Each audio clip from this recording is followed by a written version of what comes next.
How do you think about pricing, or when you're talking to your founders and you talk to them about pricing their products, their services?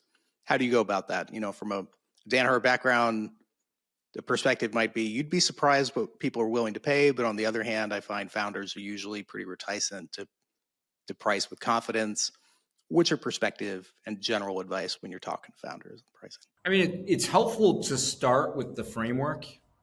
I like to start with frameworks for everything and then pivot and audible from there, right? Most of the people we work with are pretty smart, pretty creative, pretty innovative people. But if you start with a baseline, that's helpful.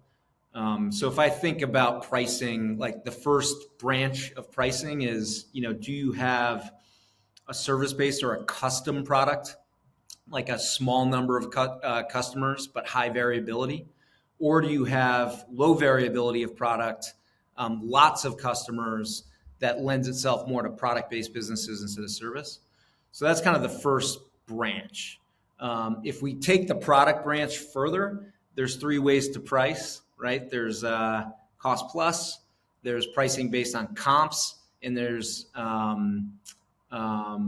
pricing to value, right? So how much value is the customer getting for something? You need to think about all three of those when you're pricing in a market. It's tough. Like when you see let's say a sales enablement SaaS tool, right?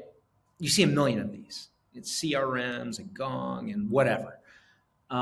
It's very hard to just price that based on value right out the gate because customers are so anchored on, I will pay $60 per rep per month max, or something along the lines of that, right? So comps are very important to respect when you're launching a product in that space, because even if you're launching a Gong that makes a salesperson 10x more effective, and you should be pricing it at 10,000 per rep per month, like you'll lose them at hello, right? Like the customer will go, this is madness.